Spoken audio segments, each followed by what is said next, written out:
دا ټول ورځ قرآن درس کوه، شپېته کاله یې درس کړي، بل سړي په زړه باندې پیږي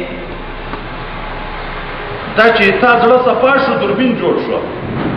نو یې بل په زړه به هم خدای پاک علم درکړي. په پټو شیانو به الله تعالی علم درکړي، په پټو شیانو باندې. هغه علم خو په مدرسو نه ده، کاسب او مکتسب نه ده. نو ذکر ډیر کوي، زړه به صفا کېږي. حدیث مبارک کې مسلم ده چې ذکر د خدای باندې زړونه صفا کېږي، زړونه. او رسول الله تعالی وی فاذكروني اذكركم، تاسو ما یې دوی زه به تاسو یاد. رسول الله صلی الله علیه وسلم یې چې الله تعالی وی، حدیث قدسی ده، الله تعالی وی څوک چې ما په زړه کې یادې زه یې په خپل زړه کې یادوم، څوک مې چې په یو مجمع ټولي کې یادې زه یې تر یادونه په خیر ټولي کې یادوم. چې د انبیاء علیهم السلام ارواح دي، د ملائکو مقربه او مقام ده، په یوه په مجلس کې الله یادې، خدای دې دایمي مجلس هغه وګرځي. وګوره په پلانکي ځای کې، پلانکي مجلس کې د ما په قرآن خلق سره راجمع شوي دي، الله فخر کوي چې څوک مې په زړه کې یادې الله یې زه په زړه کې یادوم، څوک مې په یو ټولي کې یادې زه تر دغه نه په خیر ټولي کې یادوم، څوک چې ما ته یو لویشت رانږدې کېږي زه یو ګز ورنږدې کېږم، څوک چې یو ګز رانږدې کېږي زه یو غږ ورنږدې کېږم، څوک چې ما ته په څوکه څوکه راځي زه په منډه ورځم. د څه معنا ده؟ د الله رحمت بیا ډېر ده. ته پنځه ملټه الله یاد که، په ښه معنا یې یاد که، هغه به ټوله ورځ چې په تا باندې خپل رحم جاري وي. لکه روایت کې راځي څوک چې د سهار د لمانځه نه تر لمر ختو پورې په ذکر کښېني، د سهار نه تر لمر ختو نیمه ګنټه وخت تقریبا نه راځي.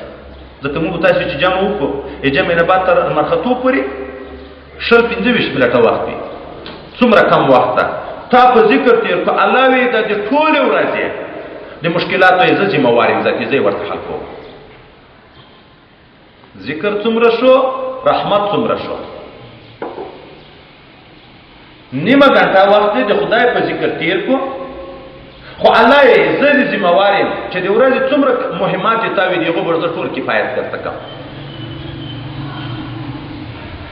نو فاذکروني اذکرکم، تاسو ما یادوئ زه به مې یادوم، تاسو په عمل یادوئ زه به مو په علوم الهیه و یادوم. چشمې چینې د علم به در خلاصې کړم، چینې د علم به در خلاصې کړم، اسراراتو خپلو باندې به م خبر کړم. نو دا ذکر دا یو لیار ده چې په یخ سره زړه صفا کېږي، او چې زړه صفا شو نو د انواریاتو انعکاس قابلیت کې پیدا شي. نو دا کوم انوارات چې د نبی علیه السلام په سینه کې دي هغه د امتي سینې ته نقل کېږي، یا بذات لکه صحابه ته، یا بالواسطه لکه د اولیاو په واسطه باندې. خو ذکر کوم ذکر بهتر ده، لږ خبر وکړو وکړو. کله د احادیثو ته چې وګورو دا مقام سره ته ذکر کېږي چې افضل ذکر لا اله الا الله، بهترین ذکر لا اله الا الله. کله باید احادیثو ته چې سړی وګوري چې خیر د کلام سبحان الله سبحان الله والحمد لله ولا اله الا الله والله اکبر. کله چې سړی حدیثو ته وګوري نو د قرآن فضیلت معلومیږي چې فضیلت کلام د خدای په نورو کلامو دومره ده لکه فضیلت الله په مخلوق باندې قرآن لوی ذکر ده. کله بیا سړي ته د لمانځه خبره معلومیږي چې لمونځ تر ټولو نه لوی ذکر ده، ځکه لمونځ معراج د مؤمن ده، معراج د مؤمن ده، د الله سره بذات خبرې دي. رسول الله وی قرة عین جعلت فی الصلاة، ما د سترګو سړوالی په لمانځه کې ده. نو سبحان الله لوی ذکر ده، که لا اله الا الله لوی ذکر ده، که تلاوت لوی ذکر ده، که لمونځ لوی ذکر ده. چې سړی په هغه کې ډېر کوشش وکړي. په چا کوم لوی ذکر وي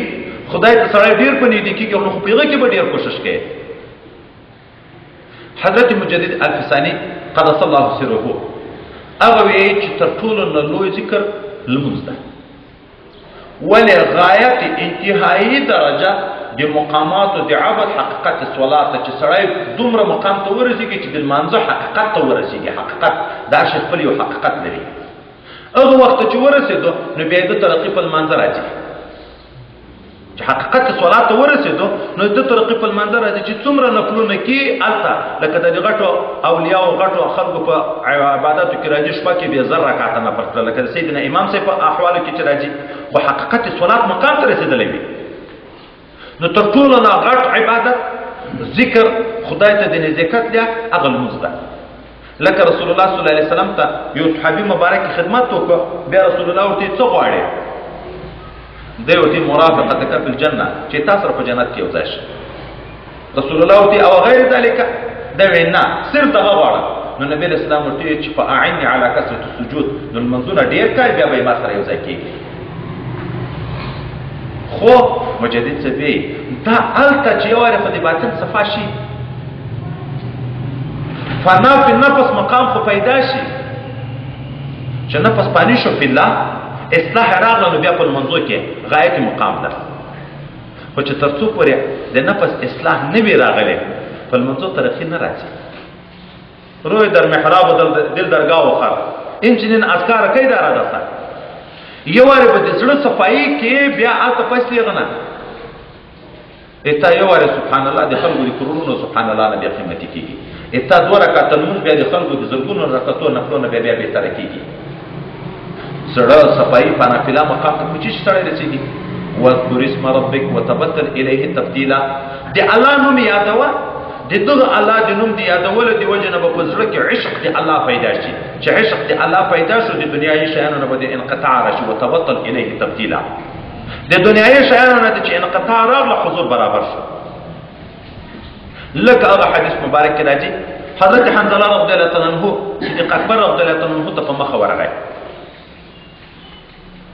ژاړي. ولې نافق حنظله؟ حضرت حنظله زه خو منافق شوی یم. څنګه منافق یې؟ چې د رسول الله په مجلس کې یو موږ ته داسې یو کیفیت پیدا شي لکه الله چې په سترګو وینو، حالت مشاهدې نه ده، لکه جنت و دوزخ چې په سترګو باندې وینو. دنیا، ښځه، اولاد، هر شی رانویر شي. چې کله د یغه مجلس نه راشو کور ته عافسنا الازواج وضیعات، بیا بیرته د اولاد سره د ښځو سره د دنیا سره متعلق پیدا شي، هغه حضور بیا نه وي. دا خو لکه منافقت ته څه ده. حضرت صدیق اکبر رضی الله تعالی عنہ ته چې دا خو زم دغسې یم، دا چې ورشو رسول الله ته چې کله ورغله حضور اکرم صلی الله علیه وسلم ته، هلته بیا حضرت حنظله بیا دغه ورته چې زه خو منافق شوی یم. نبی علیه السلام پوښتنه ترې کړي ولې منافق دی؟ د خپل حال ورته ذکر کوي. نبی علیه السلام ورته اصل خبره دا ځای ده، وایي که تاسې همیش په یغه حال پاتې وئ لکه د ما په مجلس کې چې یئ، یا لکه د ذکر په حلقه او د ذکر په حالت کې چې یئ، نو د تاسې سره به ملائکو په بسترو ستړې مشي کولې، په لیارو په کوڅو کې به ستړې مشي در سره کولې. خو ولیکن ساعتا و ساعتا یا حنظله، کله کله داسې حالت د حضور په کار ده، کله کله به بیا دنیایي کارونه سړی کوي. که همیش داسې په نافله مقام عشق پیدا شي، دا مجذوبین نه په بازارو کې د ملنګانو لیوانیانو په شکل ګرځي، دا اکثره داسې دي چې مستهلکین دي. غټ مقام ده د صوفیا یو مقام، استعداد کمزوري چې انواراتو ته ورسېږي لکه پتنګ په اور کې ځان وسوځي. دو باندې عشق دومره غالب شي چې ښځه، اولاد، دنیا ټول ذاتي تر پاتې شي د لیونیو په شکل ګرځي، حتی ځان ترویر شي. ځان نه خیرو صفایي کوي، نه ښه جامې اغوندي، نه ښه خوراک کوي، ځان هم ترویر شي. خلک یې لیونی بولي، دی همیش په وصال کې وي. نو دلته حضرت حنظله ته وی لکن ساعتا و ساعتا، کله کله داسې حضور په کار ده، کله کله به بیا دنیایي کارونه سړی کوي، همیش خدا نه وي. اوس د دغه حدیث مبارک نه معلومه شوه چې په صحبت کې د نیکو خلکو هم داسې مقام سړي ته پیدا کېږي او په ذکر کې هم داسې مقام سړي ته پیدا کېږي. صحابه چې دا دومره غټ مقام ته رسېدلي وو، د یغو خبره د څه شوه؟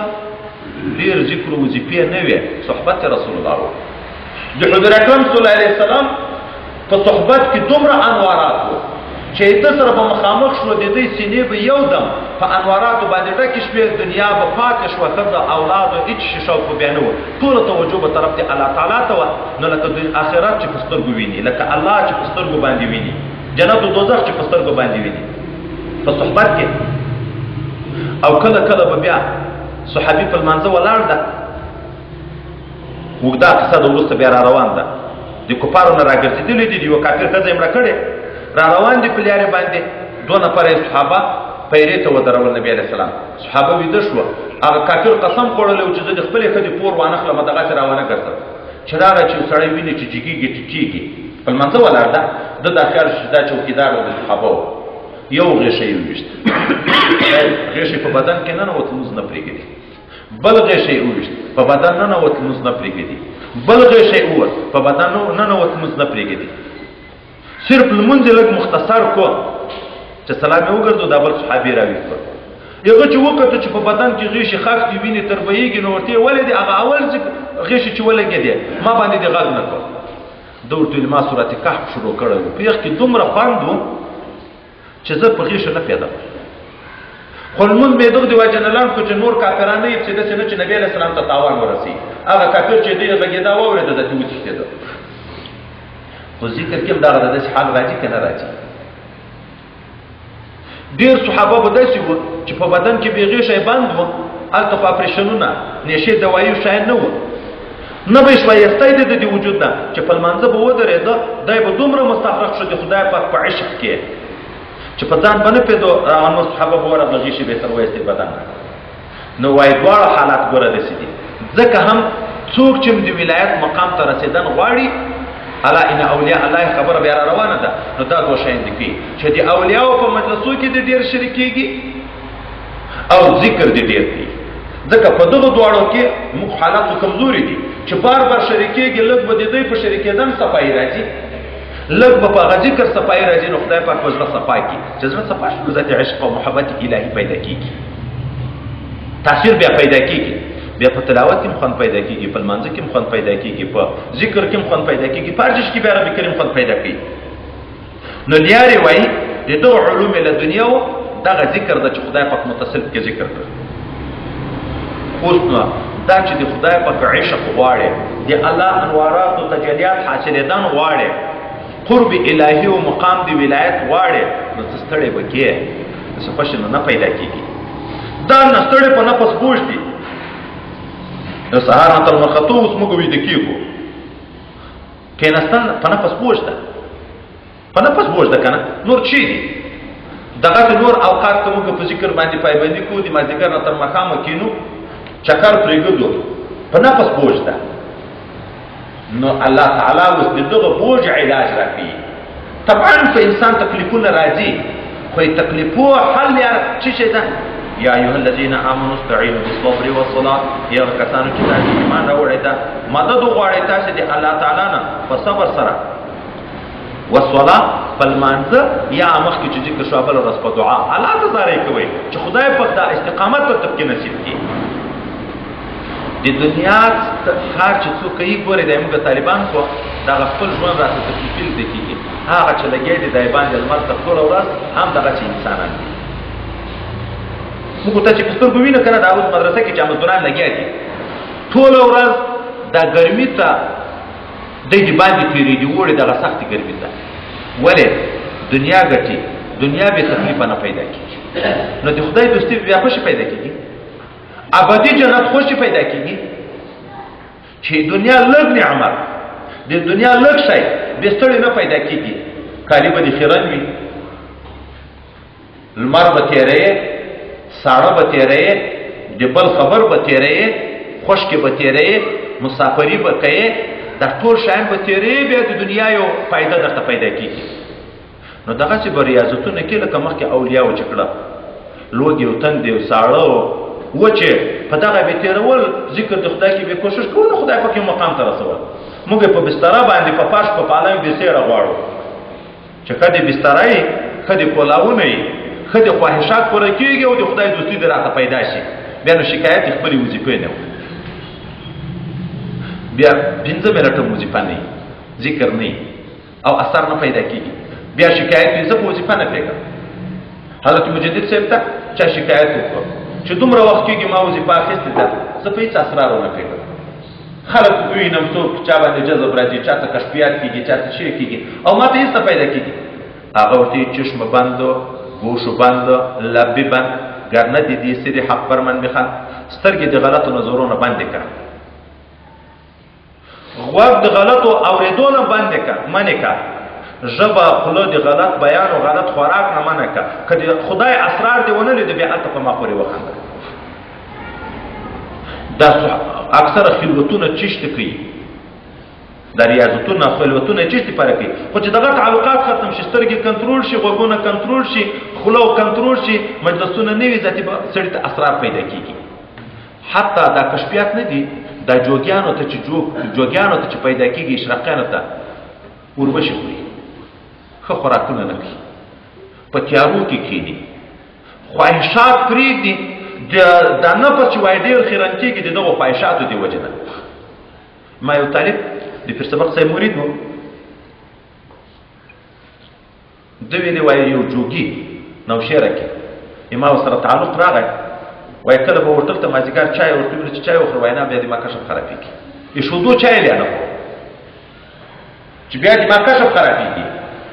اوس نو دغه کشفیات خدای باطن صفایي دا د دغه نه کېږي چې غلط نظر نه وي غلطې خبرې نه وي غلط خوراک نه وي غلط اورېدل نه وي موږ دغه د خدای رحم به بولو چې په مدرسه کې دا به د خدای رحم بولو چې قرآن ته درس ته ناست یو که نه چې دا اوس د قرآن درس نه وای په دغه جومات کې چې موږ تاسې د سهار نه تر اوسه ناست وي څومره خبرې به هم کړې وي په دغه خبرو کې به درواغ رانه ویلی کېده که نه په دغه خبرو کې به ټوک او مسخره رانه کېده که نه په دغه خبرو کې به د یو مسلمان بېعزتي رانه کېده که نه ټولې ګناوې دي که نه دي خو په دغه خدای راوساتلو دا به د خدای شکر ادا کوو که نه 1 غنټه 2 غنټې 3 غنټې پورې تاسو پام ده چې دا ترجمه شروع وي 3 غنټې نه چې 10 غنټې ناست دي خو یو مجلس موقع نه وي شیطان ته موقع په لاس نه ورځي نو خبرې کنټرول شي غوږ هم کنټرول شي چې اوري د خدای خبرې اوري چې ویني د خدای کلام ویني تصور او فکر د آخرت ورسره پیدا کېږي نو خدای په خود اثر پیدا کوي نو دغه دوه شیانو کې نو صبر به کې ستړی به تېری ګرمي به هم تېری او داسې لوږه به هم تېری د دنیا کار به هم پرېږدي غواړې د خدای رضا او دنیا دکان نه پرېږدي مثلا زمینداري او موټر نه پرېږدي ان الله مع الصابرین خدای پاک د صابرینو سره ده د خدای پاک د صابرینو معیت څرنګه مقام ده وایي دا بیا اهل کشف پېږي دا یو پټ راز ده پلانکی دې پلانکي سره ده خو څنګ په څنګ دي دا په څنګتوب ته یې ویل کېږي د الله د صابر سره یو ځایوالی دا په سترګو لیدل کېږي دا وایي صاحب د حال ته دا حال معلومېږي صاحب د حال ته چې یو څوک د کشف چښتن وي صاحب د حال وي یو عارفینو ته وایي دغه مقام پیدا کېږي چې د الله د صابرینو سره څومره نزدېکت او قرب ده ولا تقولوا لمن يقتل في سبيل الله اموات بل احياء ولكن لا تشعرون بدر کې 14 صحابه کرام شهیدان شو ابتدایي جهاد و فتح خو مسلمانانو وکړه خو 14 صحابه کې شهیدان شوي دي غالبا 6 د مهاجرینو 8 د انصارو بعضې خلکو به ویل یاره څه کې ځوانۍ وې ای دنیا خوان تر پاتې شو لذت تر پاتې شو چا دی نه و واده کړی و لکه دا نه سبا نه چې موږ ارمانونه کوو نه وی واده کړی و یو زوی و دا یو پلانکی شی و د دنیا خوان تر پاتې شو الله آیتونه نازل کړل دغه خلک چې تاسو یې مړه بولئ دا به مړه نه بولئ دا ژوندي دي د الله په نس خو تاسو علم نه پلرئ یو تفسیر خو لیکلي دومره خطرناکه خبر ده چې شهید ته چې چا مړ ویله کافر کېږي ولې خدای مړ نه ورته ویایي صریحي امر د خدای نه خلاف ده که نه ده ما ورته ویایي مړ ما ورته ویایي الله وی دا ویایي چې مړ ما ورته ویایي شهید ورته ویایي نور دا چې شهید د خدای په نس کوم یو د هغه فیصله بیا موږ نه شو کړی ځکه حدیث کې راځي څوک چې شهید چې د خدای په لار کې بیا دستي وي الله عالم ده چې د خدای په لار کې نو کوم یو شهید ده ځکه اصلي شهید هغه چې نیت د خدای پاک رضا وي اوس نو پیغه خو موږ نه یو خبر خو ظاهره چې څوک د کافر د لاسه مړ شو موږ شهید ورته ویلی شو څوک چې د الله په دین کې شهید شو تاسې مړه مه ورته وي بلکې ژوندي دي خو تاسې علم نه پلرئ شهدا ژوندي دي څرنګه ژوندي دي احادیث کې څو ډېر بیانونه دي لاندې به ذکر کوو حدیث مبارک کې راځي چې دغه ارواح د شهداو ته خدای یو وجود ورکړي دوی په جنت کې ګرځي چې چیرې یې خوښه وه د جنت میوې خوري کله چې د دنیا د شپې انداز وخت راځي بیا د عرش عظیم لاندې راشي هلته یو چراغو باندې ځایونه دي په هغو کې د دې ارواح کله وی چې د شنو مرغانو په ججوره کې د دې ارواح وي ګرځي په دغه جنتو کې چې چیرې خواږه وي هغه رزق د خدای نعمت تعالی دې حاصلوي.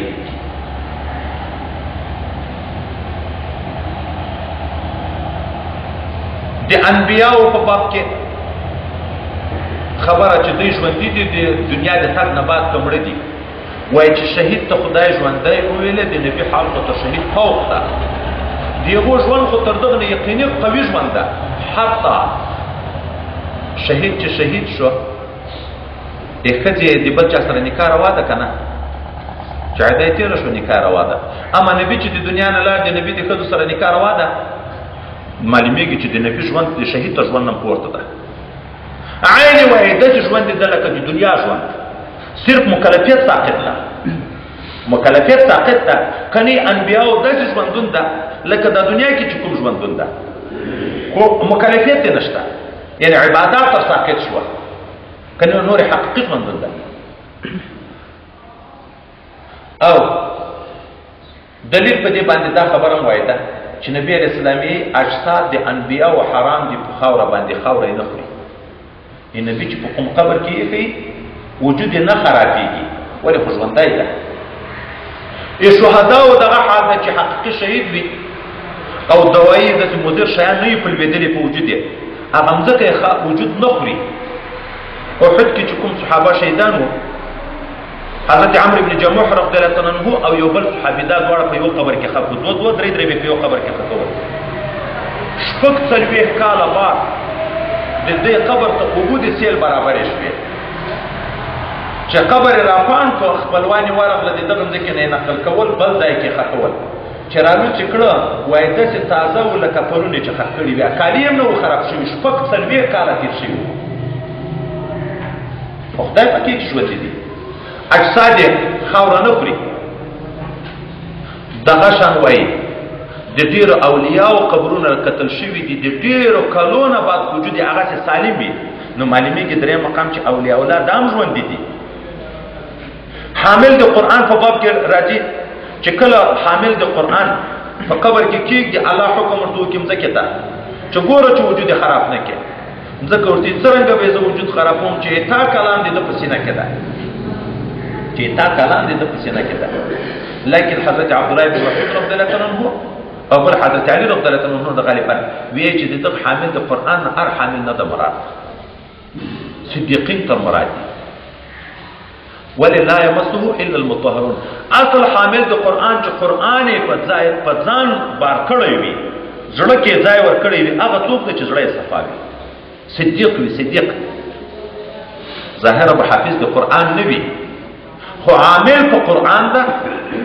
حامل په قرآن ده دغه حامل ویل کېږي. او که عمل په قرآن باندې نه کوي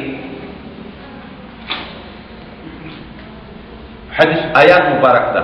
هغه څوک چې هغه ته خدای کلام ورکړی دی عمل نه پکې کمثل الحمار يحمل اسفارا قرآن وایي که نه لکه خره باندې چې کتابونه بار کې د دې کتابو د وجې نه خر عزتمن کېږي چې قرآن شریف به سیره په خره بار کې بخاري شریف به سیره په خره بار کې په دغه باندې دته څه کمال پیدا کېږي. څوک چې قرآن زده کړي او عمل نه پکې دا د دغه خره مثال لري چې د قرآن غوندې عظیم شان نافع کتاب شته خو یې دلته ګټه نشته تر لکه په خره چې کتابونه بار کې بخاري هېڅ ګټه نشي تر اخیستی. نو دغه وایي حامل د قرآن هغه څوک دی چې عامل په قرآن وي دا مقام د صدیقینو د اولیاو ده وایي معلومېږي دغه حدیث مبارک نه عبدالله بن مسعود رضی الله عنه چې دغه خلک هم ځکه نه خوري دا هم ژوندي دي.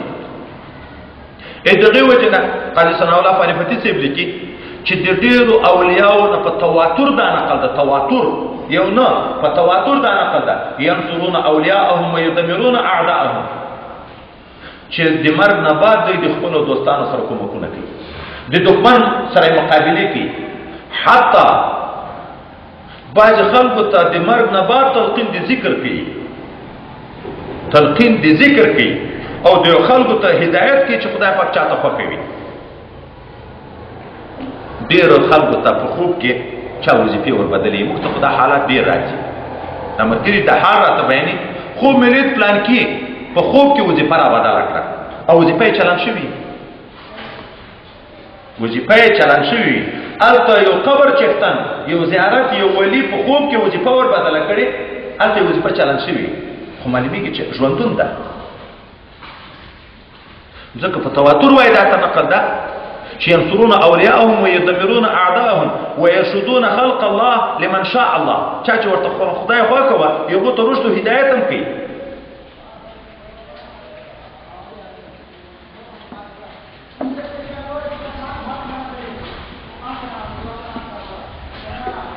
حسان ده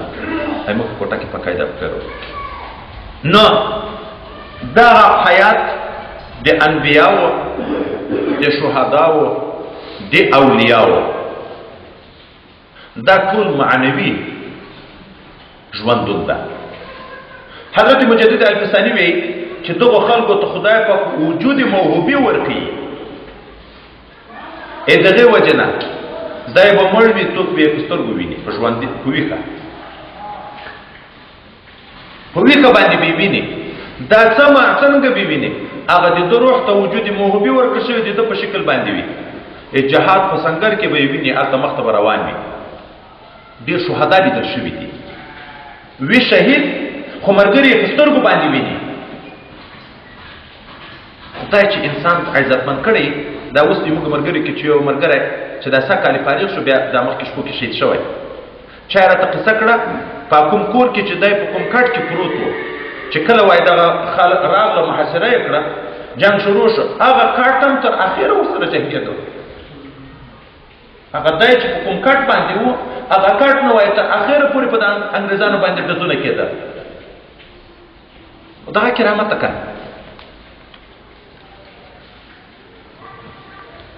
نو خدای ته چې څوک ژوندي شي حقیقي ژوندون دا خبره اوږده ده د عامو خلکو سره نه په خلاصېږي ځکه وجداني شیان دي ذوقي دي روحاني دي په دغه مجلس کې به ناست وي یوه ته به یو حال د شهید په سترګو لیدی کېږي شهید به په سترګو باندې ویني چې دغه ده راغی یو ولي به په سترګو باندې ویني چې دغه ده راغی عامو خلکو ته په دغه باندې علم نه وي ځکه دا خو روحاني کیفیت ته چې چا روحاني کیفیت غالب وي هغه یې ویني نبی علیہ السلام ناسته حضرت عائشہ صدیقه ورسره ده رسول الله حضرت عائشہ صدیقه ته وی هذا جبريل يقرئك السلام دا د جبرائیل علیہ السلام راغی په تا سلام یې حضرت عائشہ ورسره ناسته ده خو نه ویني هغه و علیه السلام ورحمت الله ترى ما لا ارى تعني به رسول الله صلی الله علیه وسلم بخاری شریف روایت دی چې ته خو ویني یا رسول الله هغه څه چې زه نه وینم دواړه په یوه مجلس کې ناستي رسول الله صلی الله علیه وسلم جبرائیل علیه السلام ویني حضرت عائشہ صدیقه نه ویني نو دا انکار دې څوک نه کوي چې زه یې کله وینم چې وایي نو خو ما به هم لیده مسلم شریف کې ډېر اوږد تحقیق ده په دغه باندې شبیر احمد عثماني صاحب دا چې په ژوند باندې نبی علیه السلام څوک اوس لیدی شي که نه شي لیدی په ژوند یو ولی پس د مرګ نه بعد په ویښه څوک لیدی شي که نه شي لیدی نو ډېر اوږد تحقیق کې او لیدی شي په یوه وخت کې په ډېرو ځایو کې په یوه وخت کې په ډېرو ځایو کې لیدی کېږي ځکه د یوه ارواح په وجود محبي خدای پاک ورکړي دغه وجه ده داسې پېښې وي واقعه را نقل کړې چې د اتم په ورځ باندې د لوی اختر د اتم په ورځ یو سړی وی چې ما ابراهیم ابن ادهم صاحب دلته په کوفه کې ولید حاجیان مې موږ سره په مینا کې وو هلته موږ ولید په دغه چا رد کړی دی چې دا خو کفر ده دا خو لکه نبي دې تر جوړ کړ نو دی بېرته رد کوي علامه تفتازاني په دغه باندې رد کوي وایي څوک چې یو وارې ولایت مني بیا دا خبره کرامت مني بیا دغه استبعاد نشته خو د نبي معجزه ده د ولي کرامت ده کرامت ولي دا خو معجزه د نبي د په واقع کې نبي په یو وخت کې وایي په ډېرو ځایو کې لیدی کېدی شي نو ولي بیا ولې نشي لیدی کېدی شبیر احمد عثماني صاحب فتح الملهم کې دغه ښه تحقیق ده مواهب لدنیا شمایل شریف ترمذی کې دغه بیان کوي چې نبی علیہ السلام اوس څوک په ویښه لیدی شي که نه وایي او ابو الحسن الشاذلي صاحب لیدلی ده ابو علي ابن وفا لیدلی ده پلانکي عالم لیدلی پلانکي عالم لیدلی میا فقیر الله صاحب چې د سند علاقه کې زیارت مبارکه ده او غټ عالم او غټ بزرګ تیر شوی ده د خپل جماعت مبارکات کې وکولې دي چې د دغه جماعت د دغه منبر سره رسول الله صلی الله علیه وسلم ما ته راغی نفیس پاتې راوکړو د دغه منبر په څنګ کې ما ته رسول الله صلی الله علیه وسلم په ویکه باندې نفیس پات راکړه خو تا خو د یو چا مقام وي نن چې ذوق نشته علم وجود موهوبي او لدني شته نه نو ځکه د وخت خلک هم انکار کوي کني چې څوک یو ملایان وي دا د دیوبند اکابر چې موجوده وخت کې هغه ښه علم خدمت دلته دی کوي هغه ټول په دغه قایل دي دوی دغه واقعات را نقل کړي دي خو شته که نه دا حیات حقیقي ده اما دستوري مرګ باندې نه مري ظاهره به خلک مړ بولي خو خدای پکې ژوندی ده شهید هغه د خلک مړ بولي الله تعالی وایي چې دا ژوندی ده نبی د خلک مړ بولي الله تعالی ژوند ورکړی او ولی د خلک مړ بولي الله تعالی ژوند ورکړی خو خبره په عقیده پورې ده حضرت پیغمبر علیه الصلاۃ والسلام زیارت مبارکه یوه قصه به وکړم تېر کال ماته یو چا قصه وکړه کوټه کې یو حاجي راغلی و وایي دوی ویلې چې یو سپین ږیری خادم د مدینې منورې چې 10 کاله یې هلته خدمت کړی و وایي هغه یو قصه راته کړه د قندهار و چې ما 10 کاله دلته تېر کړه نبي علیه السلام یې په خوب نه درتلی بله ورځ کوچي راغی اوښ ورسره ده د جومات نه یې د باندې اوښ وتړه راغی د پیغمبر علیه السلام روضې ته ودرېدو السلام علیک یا رسول الله ما په دغو غوږو واورېده چې رسول الله صلی الله علیه وسلم جواب ورکړو وعلیک السلام یا حبیبي بیا وایي دغه کوچي ورته چې یا رسول الله اما لور پیغله ده پلانکی او پلانکی رانه غواړي کوم یو ته یې ورکړم وای حضور اکرم صلی الله علیه وسلم بیا ورته ویل ما په دغه غوږو واورېده دواړه ښه خلک دي هر یو ته چې ورکوي دي ما خوښه ده بیا د کوچي اجازه تر واخیسته روان شو حضرت وایي په دا ټوله ورځ کې وژړل چې خدایه زه څومره بدبخت یم 10 کاله مې تېر کړه دلته په خوب مې نه ولید او دا یو کوچي غوندې سړی راغی هلته رسول الله صلی الله علیه وسلم مخامخ خبرې ورسره وکړې شپې خوب وینم چې حضور اکرم صلی الله علیه وسلم مې په خوب ولید چې ومې لید نو وایي په ژړا شوم ورته چې یا رسول الله 10 کاله مې د تا د روضې خدمت وکړ ما ته دې په خوب کې هم ځان راونه لید نن دې د یو کوچي سره مخامخ خبرې وکړې وایي ده راته وویلې چې تا 10 کاله دې ما سره تېر دي خو ما ته دې د مړه په نظر کته مړ دې بلله دی د ژوندي په نظر راته کته نو خو ژوندی د ژوندي سره مشوره کوي خبرې کوي شاه ولی راسي چې فضل الحرمین کې کوم حالات مکاشفې په حرم شریف کې ورته پیدا دي د روضې مطهرې حالات چې د رسول الله صلی الله علیه وسلم د سینې نه مالیده چې انوارات محدثین کرامو سینو ته ورنقل کېده دا حالات مې په سترګو باندې لیده حسین احمد مدني صاحب چې په درس کې به ودرېدو رسول الله روضې مطهرې ته به مخامخ شو یو شاګرد یې لیکي چې زه حیران وم چې دی څرنګه د درس په وخت کې چې بند شي هغه ته متوجه شي بل وارې چې دی په سبق کې بند شو چې روضې مطهرې ته مخامخ شو چې ما ورته وکتل چې رسول الله صلی الله علیه وسلم ته مخامخ ناسته پوښتنه ترې کوي دا روحاني کیفیت ته هر چاته درک نه کېږي نو خدای وی ژوندي دي موږ یې په ژوند نه پوهېږو الله تعالی وی ژوندي دي موږ یې په ژوند نه پوهېږو ولنبلونکم بشیء من الخوف والجوع ونقص من الاموال والانفس والثمرات الله وی خامخه وبازمیم زه تاسې امتحان به وکړم په تاسې باندې بشیء په یو شي من الخوف د ډار والجوع د لوږې ونقص من الاموال د نقصان د مالو والانفس د ځانو وثمرات د میوو خو چې صبر کې که نه وبشر الصابرین زیری ورکه صابرینو ته ظاهره یو معنی خو دا ده زه تاسې ازمیم په یو شي د خوف چې د دښمن د طرف نه به په تاسې ډار راولم دښمن غالب ده په زور کې ده ډار در باندې راغی چې ته اوس صبر کې که نه او لوږه قحطي به در باندې راولم صبر کې که نه نقصان د مال سیلاب راغی دنیا دې یوړه مال دې غرق شو صبر کې که نه د انفسو د ځانو نقصان مریض په بدن در باندې مرض در باندې راولم صبر کې که نه او ثمرات میوې باغ ګلی وویم باد راغی توی کو صبر کې که نه دومه معنی حضرت امام شافعي صاحب لیکي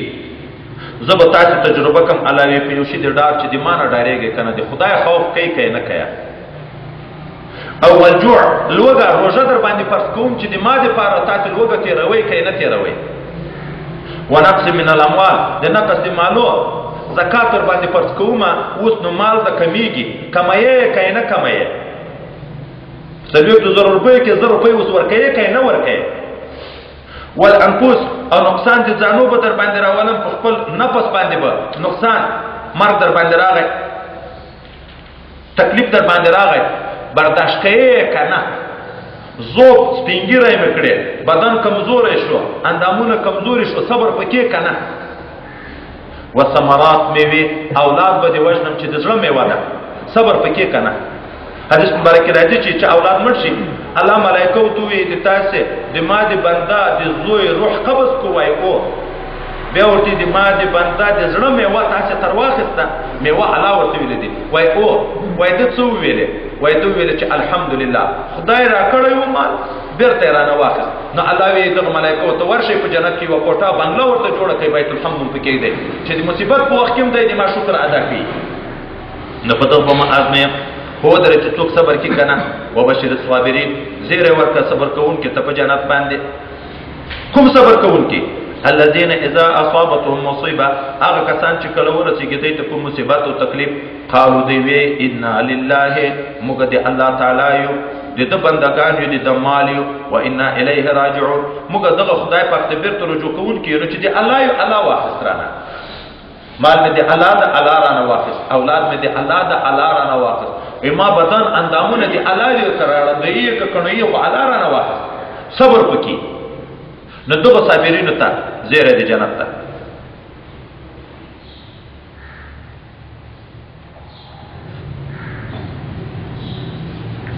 اولئک علیهم صلوات دغه کسان چې د مصیبت په وخت کې صبر کوي الله ته رجوع کوي په دغه خلکو د خدای پاک د طرف نه برکات دي ورحمت او رحمت ده واولئک هم المهتدون او دغه کسان سم حق د لار پیندونکي دي حضرت معاذ رضی الله تعالی عنہ دوی وفاتو رسول الله په تعزیه کې ورته ویل ګوره دا یو داسې تجارت چې الله دې دغه په بدل کې 3 انعامات دي پتا برکتونه نازلې پتا رحمت نازلې تا ته د حق لار کوي او صبر کې کنه که صبر وکې دا 3 شیان وي او که اولاد مړ شو صبر دې نه کو دا 3 شیان به ختمي په قیامت کې په مصیبتو چې کوم مقام خدای پاک انسان ته ورکي هغه انسانانو چې په دنیا کې تکلیفونه نه یې لیدلي هغه به هلته ارمان کې کاش کې په موږ دومره زحمتونه راغلي وای چې موږ د بدن غوښې چا راپرې کړی وای په بیاتیانو چې دغه ثواب خدای پاک موږ ته هم راکړی وای اهل د عافیت هلته به بیا ارمان کې ډېر مقامات جنت په تکلیفو پیدا کېږي د دغې وجه ده اشد بلیتن انبیا ثم الامثل فالامثل چې ډېر مقامات د جنت په تکلیفو پیدا کېږي تر ټولو نه زیات تکلیفونه په انبیاو علیهم السلام ورغلي دي د ګناه وجه خو نه وه عام انسانانو دپاره خو دا تکلیفونه دا ګټه هم لري چې ګناه یې په صفا کېږي حتی یو اغی په پښه کې لاړ د صبر وکړه اغی چراغ مړ شو ده ویلې انا لله و انا الیه راجعون صبر یې وکړه څپله یې وشکېده د صبر وکړه دا هم یو مصیبت ده الله یې ګناه ختموي ډېر وخت په دې چې رسول الله صلی الله علیه وسلم چې په دنیا کې په دنیا سړي تکلیفونه راځي دا صبر خو کوي د ګناهو نه داسې صفا شي په ژوند کې په مخ د مځکې ګرځي دومره ګناه په وجود نه یې پاتې لکه د مور نه چې نوی پیدا یې نو چې څرنګه مړ شو د جنت زیري ورته شروع شي خو د نیکو خلکو دپاره ګناوې خو هغه لري نه د هغو بیا درجې په پورته کېږي انبیاو ته خدای درجې ورپورته کوي د خدای نیکو دوستانو ته الله درجې ورپورته کوي ځکه انبیاو باندې تر ټولو نه زیات تکلیفونه راځي بیا امثل فالامثل څوک چې د نبي سره ډېر مناسبت لري وایي امتحان په قدر د صلابت په دین ده که څوک په دین کې مضبوط و په هغو تکلیفونه ډېر راځي ځکه خو برداشت کړی شي او څوک چې په دین کې کمزوری و ضعیف و په هغه باندې او خدای اراده د دغه وجه بې ایمانه نه شي خاتمه یې خرابه نه شي په هغه بیا ډېر تکلیفونه نه ورولي د الله دوست ته خو الله په دغه علم لري چې که تکلیف ورشي برداشت نشي کړی دا مقام یې د لاس ته وځي په هغه بیا ډېر تکلیف نه ورولي خو الله خو عالم ده چې دا دوست داسې دوست ده چې په دوستي کې په ایمان کې ډېر مضبوط ده چې څومره تکلیف ورولم عشق محبت چې وای تام شي د محبوب د طرف نه ویلم تا ته خواږه شي. ګورې دا ملګري نه یي چې چا د چا سره ډېر محبت دي په دغه محبت نه کا چاپېړې ووایي په د باده نه لګېږي، خو د بل تشه خبر په د باده لګېږي، د بل تشه خبر په د باده لګېږي، د بل نفس پورې ویل دستې جنګ کوي که نه کوي چې دا په خوش کې پورې وي څوک ماز یې پورې وي هغه جنګ کوي مقابله کوي او دوست یې په چاپېړه ووایي په بوټ باندې اولي په لوټه باندې اولي دلته تکلیف دوستي یې بولي. وای نو څوک چې په دین کې کلک وي د الله سره محبت تام وي د الله د طرف نه مرضونه تکلیفونه هر څه دا په ځان شفقت بولي چې د دوست چاپېړه ده خوند په اخلي خوند.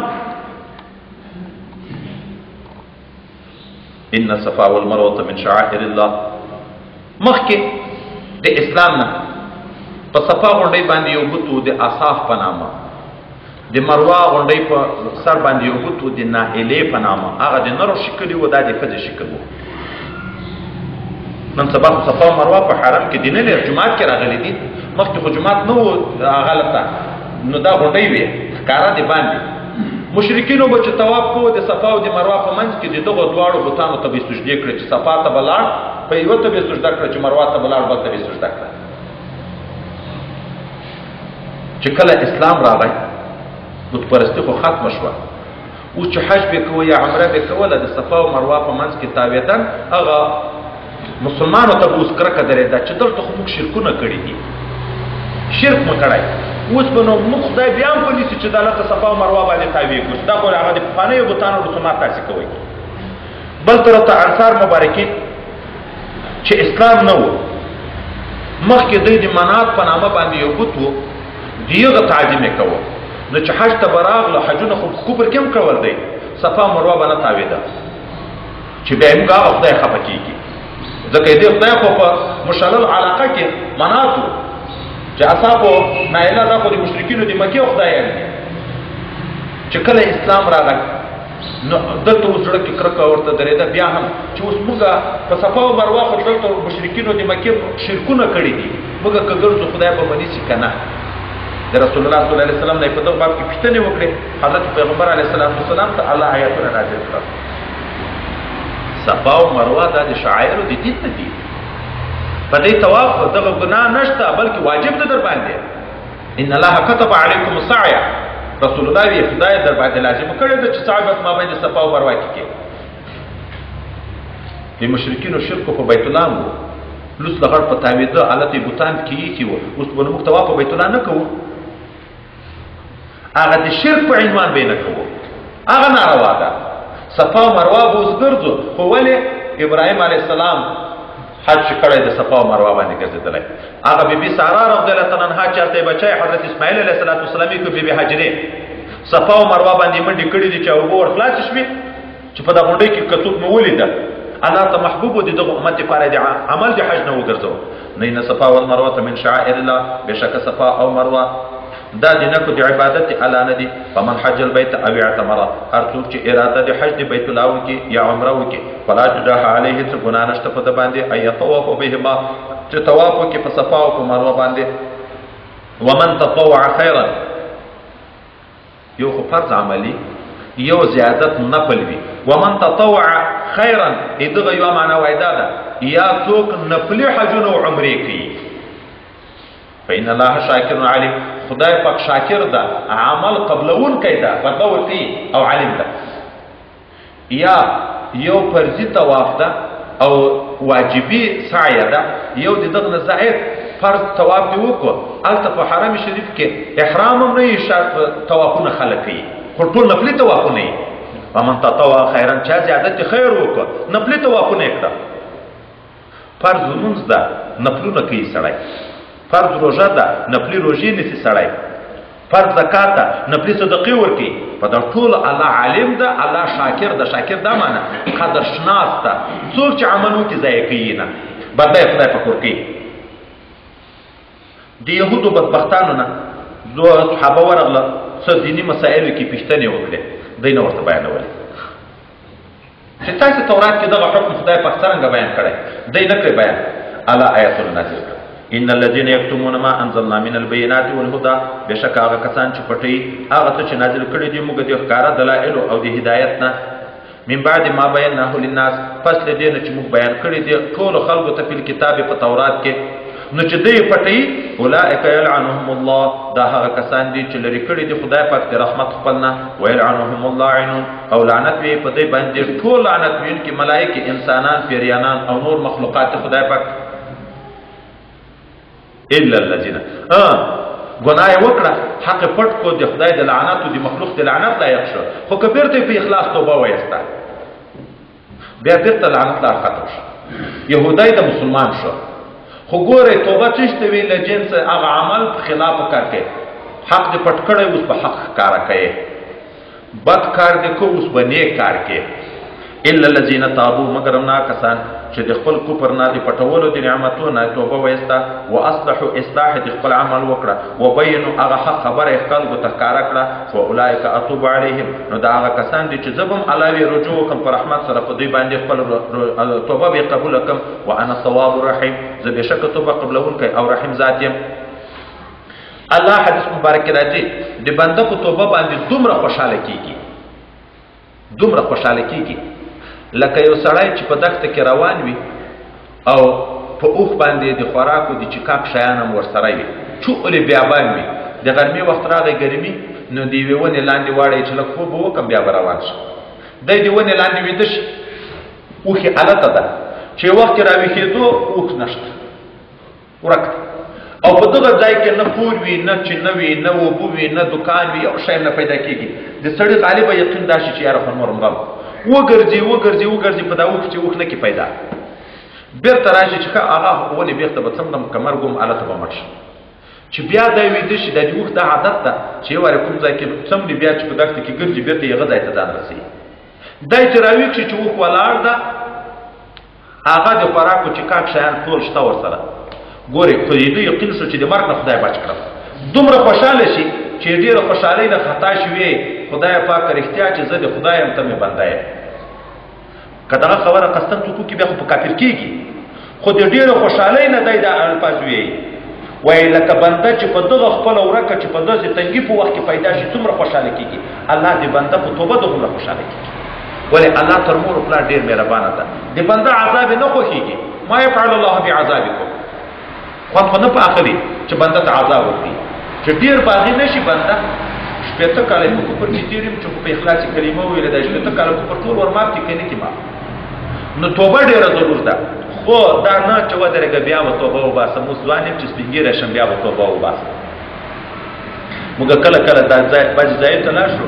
خلک وظیفې اخلي دا بعضې خلک وظیفې نه اخلي ولې وایي نه شم یې ساتلی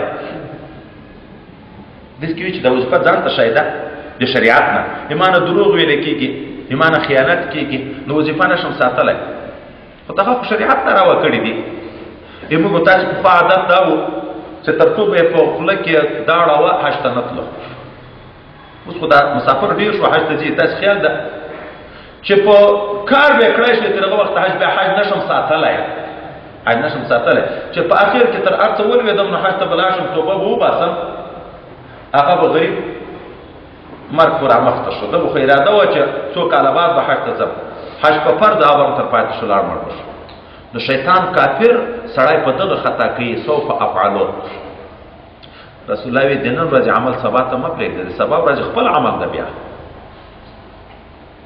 هره ورځ ځان سره حساب کو په خپلو ګناهو توبه باسه هره ورځ سبا ته کله داسې به کوي اکسیډنټ وشو په موټر کې لاړې مړ شوې توبه موقع پیدا شوه ناڅاپه دماکه وشوه لکه دا نن سبا کېږي کې مړ شوې توبه موقع پیدا شوه بیخي به د توبې موقع نه شي درته پیدا اړه ټیک شو پیاله ورته ایښي چې ورته ډکې کړي بوت راوړي توبه مو به لاړه شي نو خدای ته به همیش سړی تائب کېږي نو ګناه یې بې صفا کېږي ان الذين كفروا وماتوا هم كفار بشک هغه کسان چې کافران دي او مړه شو په داسې حال کې چې دوی وو کافران اولئک علیهم لعنت الله دا هغه خلک دي چې په دې باندې د خدای لعنت او الملائکه دي ملائکه لعنت او الناس اجمعین د ټول خلکو لعنت خالدین فیها دی به همیشه وي په دغه لعنت کې یا په دغه اور کې لا یخفف عنهم العذاب نس پکېږي د دین عذاب ولا هم ينظرون او نه به دوی ته وکتل شي په قیامت کې چې اوس توبې وباسئ.